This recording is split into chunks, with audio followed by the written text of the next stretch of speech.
صدیوں پرانی بات ہے کہ ایک ملک میں ایک بادشاہ حکومت کرتا تھا۔ وہ فطرتاً بہت لالچی تھا۔ اپنے لالچ کی بنا پر وہ اپنی عوام سے بھاری محصول وصول کیا کرتا تھا، جس سے رعایا بہت پریشان تھی۔ اس کے ملک میں ایک غریب کسان بھی رہتا تھا جو کہ فصل کی کم پیداوار کی وجہ سے سال کا محصول ادا نہ کر سکا تھا۔ محصول کی عدم ادائیگی کی وجہ سے بادشاہ نے اس کسان کو قید میں ڈلوانے کا حکم دے دیا۔ کسان بادشاہ کا یہ حکم سن کے بہت خوف زدہ ہو گیا اور بوکھلاہٹ میں قید سے بچنے کے لیے اس نے بادشاہ کے سامنے ایک پیشکش کی۔ کسان نے بادشاہ سے کہا کہ میری ایک بیٹی ہے جو کہ بہت خوبصورت ہے اور وہ بھوسے کو چرخے میں ڈال کر سونے میں تبدیل کرنے کا غیر معمولی ہنر رکھتی ہے، لہٰذا وہ آپ کے لیے بھی بھوسے کو سونے میں بدل دے گی۔ لالچی بادشاہ اس پیشکش سے بہت محظوظ ہوا۔ اس نے کسان سے کہا کہ وہ اپنی بیٹی کو محل لے آئے اور اگر وہ واقعی بھوسے کو سونے میں بدل سکی تو کسان کی سزا معاف کر دی جائے گی۔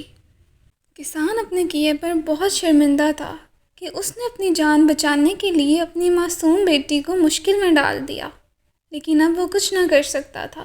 اگلی صبح وہ اپنی بیٹی کو محل میں لے آیا۔ بادشاہ نے لڑکی کو بھوسے سے بھرے ہوئے کمرے میں بند کر دیا۔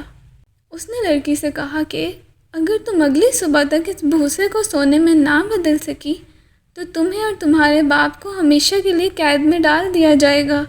یہ کہہ کر بادشاہ وہاں سے چلا گیا۔ لڑکی کو معلوم تھا کہ اس کے باپ نے جھوٹ بولا ہے اور وہ بھوسے کو سونے میں نہیں تبدیل کر سکتی۔ یہ سوچ کے وہ زاروں قطار رونے لگی کہ اب اس کو اور اس کے باپ کو کوئی نہیں بچا سکتا۔ اسی اثنا میں بند دروازہ آہستہ سے کھلا اور ایک چھوٹا سا بونا کمرے میں نمودار ہوا۔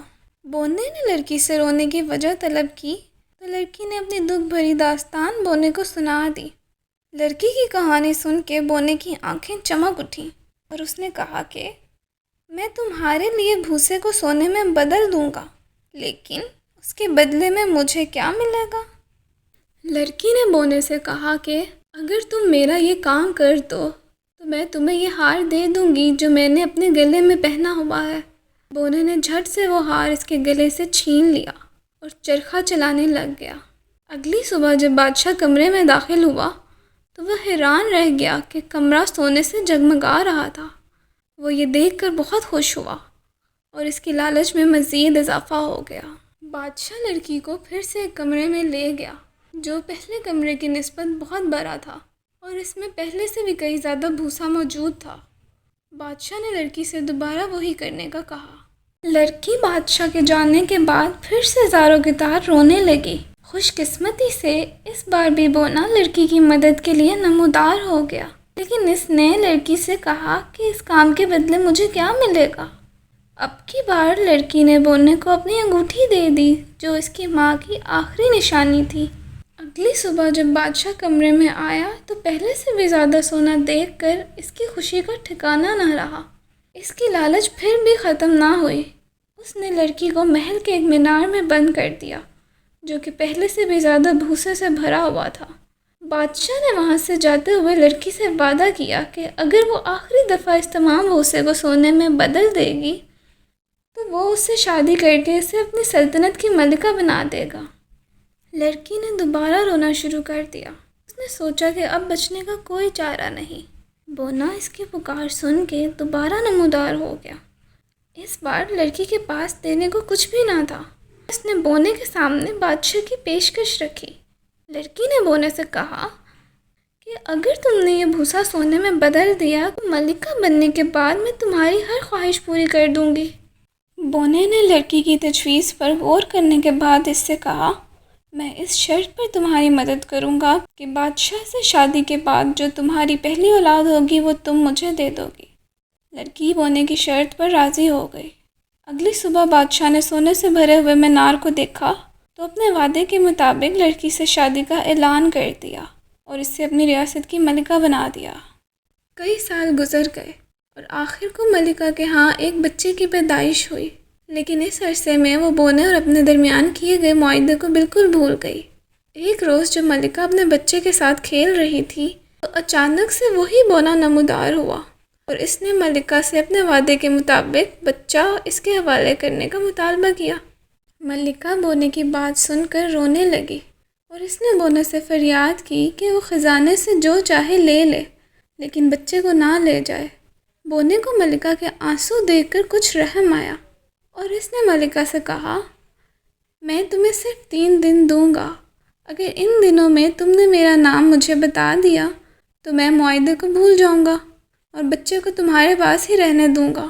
لہٰذا ملکہ ہر وہ نام سوچنے لگی جو اس نے کبھی سنا تھا۔ اس نے پورے ملک میں اپنے نمائندوں کو بھیجا تاکہ وہ ہر طرح کا نام ڈھونڈ کر لائیں۔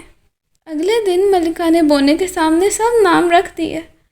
بونے نے سب نام سن کر کہا کہ ان میں سے کوئی بھی میرا نام نہیں۔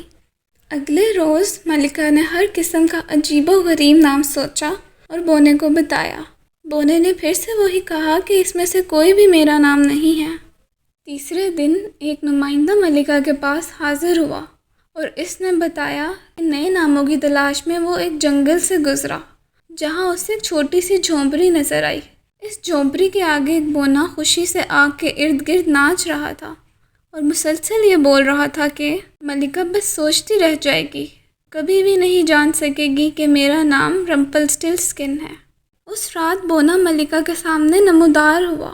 اس کو یقین تھا کہ ملکہ کبھی بھی اتنا مشکل نام نہیں بوجھ پائے گی اور بچہ آخر کو اس کے حوالے کر دے گی۔ ملکہ بونے کا تمسخر اڑانے کے لیے ادھر ادھر کے کئی نام لیتی رہی اور بونا ہنستا رہا۔ اچانک ملکہ بولی، کیا تمہارا نام رمپلسٹلسکن ہے؟ اپنا نام سن کر بونے کا چہرہ غصے سے لال ہو گیا کیونکہ اس صورت میں نہ ہی اس کے ہاتھ بچہ آیا اور نہ ہی خزانہ۔ غصے میں آ کر اس نے زور سے پاؤں زمین پر پٹکا جس کی وجہ سے اس کا پاؤں زمین میں پھنستا چلا گیا۔ بونے نے پاؤں زمین سے نکالا اور وہاں سے بھاگ گیا۔ ملکہ نے اپنے بچے کو پیار کیا اور دوبارہ جلد بازی میں کوئی بھی فیصلہ کرنے سے توبہ کر لی۔ اس کہانی سے یہ سبق ملتا ہے کہ جھوٹ کسی بھی مسئلے کا حل نہیں ہوتا۔ کسان نے سوچا تھا کہ وہ جھوٹ بول کر اپنی جان بادشاہ سے چھڑوا لے گا، لیکن در حقیقت اس نے اپنی بیٹی کو ایک بڑی مصیبت میں ڈال دیا۔